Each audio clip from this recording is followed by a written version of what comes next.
এবং জবাব চায় বাংলাতে এই মুহূর্তে আমার সাথে ডক্টর রজত শুভ্র ব্যানার্জি রয়েছেন। ডক্টর বাবু অনেক অনেক ধন্যবাদ জবাব চায় বাংলাতে আসার জন্য, রিপাবলিক বাংলাতে আমি জানি সারাদিন।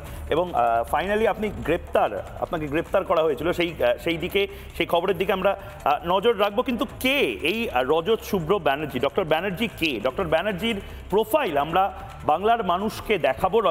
রজত ব্যানার্জির পরিচয়টা আমি বাংলার মানুষকে দেবো। রজত ব্যানার্জি, আপনি সাউথ পয়েন্ট স্কুলে নার্সারি থেকে দ্বাদশ শ্রেণী পর্যন্ত পড়াশোনা করেছেন। 1984 সালে এনআরএস এর ছাত্র, 89 পাস আউট।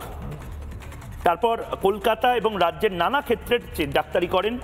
ইংল্যান্ডে পুরোপুরি যান 1999 সালে।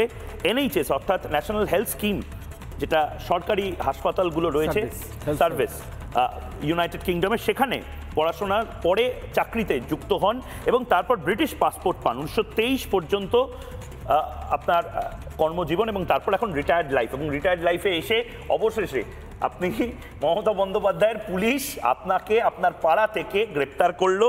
এবং কিসের জন্য গ্রেপ্তার করলো না, একজন কেন্দ্রীয় মন্ত্রী আপনার পাড়াতে আপনার সাথে দেখা করে আসার চেষ্টা করছিলেন বলে। অদ্ভুত এই পশ্চিমবঙ্গের আইন এই মুহূর্তে। প্রথম প্রতিক্রিয়া, জেল থেকে বা লালবাজার থেকে বেরিয়ে রিপাবলিক বাংলার অফিসে আসার পরে প্রথম প্রতিক্রিয়া? আমার তো মনে হলো যে আমি একটা স্বপ্নের দেশ ঘুরে আসলাম হঠাৎ। কারণ বাড়িতে একজন আসতে পারছে না, আমার মার সঙ্গে দেখা করবে। আপনার বাড়িটা প্রথমে একবার দর্শককে বলুন যে আপনার বাড়িটা কোথায়? আমার বাড়িটা হচ্ছে একদম হরিশমুখার্জি রোডের ওপরে, তেইশপল্লী দুর্গা মন্দিরের উল্টো দিকে দুটো বড় বড় বাড়ির মাঝখান দিয়ে 10-20 গজ ভিতরে আমার বাড়ি। সেখানে অভিষেক ব্যানার্জিরও বাড়ি। অভিষেক ব্যানার্জির বাড়িটা প্রথমে, আমার বাড়িটা দ্বিতীয়। উই শেয়ার দ্য ওয়াল। শান্তিনিকেতন যে বিখ্যাত বাড়ি, সেই বাড়িটাই।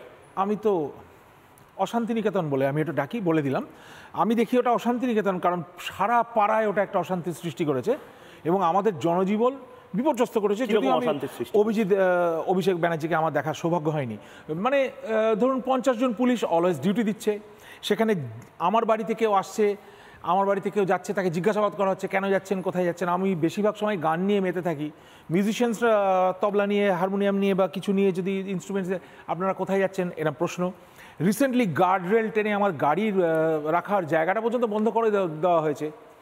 এবং অন্যে এসে যে আমার মার সঙ্গে বা আমার সঙ্গে দেখা করবে, আমার বাড়িতে আসবে, সেই অবস্থারও একটা অবনতি ঘটেছে। কারণ গাড়ি পার্ক করা মহা মুশকিল। মিষ্টি ভাষায় মিষ্টি করে চেষ্টা করেছিলাম, পুলিশবাবুরা জানিয়ে দিয়েছেন তাদের হাতে এটা বাইরে।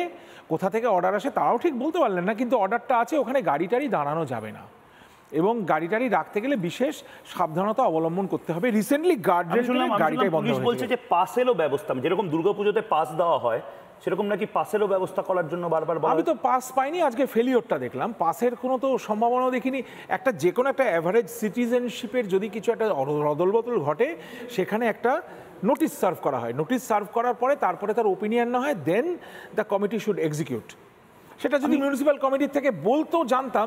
আজকে তো সুকান্ত, আমি অবাক হয়ে যাচ্ছি। প্রতিক্রিয়া আমার শেষ হয়নি। শেষ কথাটা হচ্ছে যে আমি যখন বললাম যে ঠিক আছে, উনি এত কাছ থেকে এসে চলে যাবেন, আটক করা রয়েছে, কিছুতেই ফিরে আসতে পারছেন না, উনি বেরোতে পারছেন না, আমার বাড়িতে আসতে পারছেন না। আমার ওখান থেকে হয়তো হাফ মাইল হাঁটা। আমি দৌড়ে পূর্ণ সিনেমার সামনে গেলাম, গিয়ে দেখলাম যে ভদ্রলোক গাড়িতে বসে রয়েছেন, লোকের সেই ছবিটাও যদি একবার আমি দেখাই পিসিআরকে, রজতবাবু যাচ্ছেন, সেই ছবিটাও যদি একবার পাশে চালানো হয়, যেখানে রজতবাবু আপনি মানে একদম পূর্ণ সিনেমার ওখানে চলে এসেছি হেঁটে, তেজপল্লী থেকে পূর্ণ সিনেমা চলে গেছি। কারণ সুকান্ত মজুমদারকে আপনার বাড়িতে যেতে দিচ্ছে না। আমি বললাম অন্তত দেখা করে হ্যাঁ। আপনি কি সন্ত্রাসবাদী? আজকে তো মানে সন্ত্রাসবাদী না চোর না পকেটমার আমি জানি না, এখানে ডিগ্রেডেশন কি হয়েছে। আমার সাথে এই মুহূর্তে আরো যারা রয়েছে, হ্যালো করতে এসে অ্যারেস্ট হয়ে গেলাম, এটা আমি ভাবিনি কখনো। হ্যালো করতে এসে এই বাংলাতে অ্যারেস্ট হয়ে, হ্যালো করতে গেলে এটা ব্রেকিং নিউজ। এইটা একজন ডাক্তারবাবু তিনি বলছেন যে সুকান্ত মজুমদারও কোনো সন্ত্রাসবাদী নন। সুকান্ত মজুমদারও, উনি তো মন্ত্রী, উনি মন্ত্রী, ভারতবর্ষের মন্ত্রী, ভারতবর্ষের একজন কেন্দ্রীয় প্রতিমন্ত্রী। আমি শুধু এইটা আপনাদেরকে, এইটাকে আমি আপনার কাছে আসছি, এইটা আমি একবার দর্শককে বলছি যে একজন মন্ত্রী যদি এই বাংলাতে এই ট্রিটমেন্ট পায়, আপনি কে? নানা ধরনের কন্টেন্ট দেখার জন্য লাইক করুন, শেয়ার করুন আমাদের ফেসবুক পেজ, সাবস্ক্রাইব করুন আমাদের ইউটিউব চ্যানেল। পাশাপাশি অন্যান্য ব্রেকিং নিউজের জন্য অবশ্যই চোখ রাখুন রিপাবলিক বাংলায়।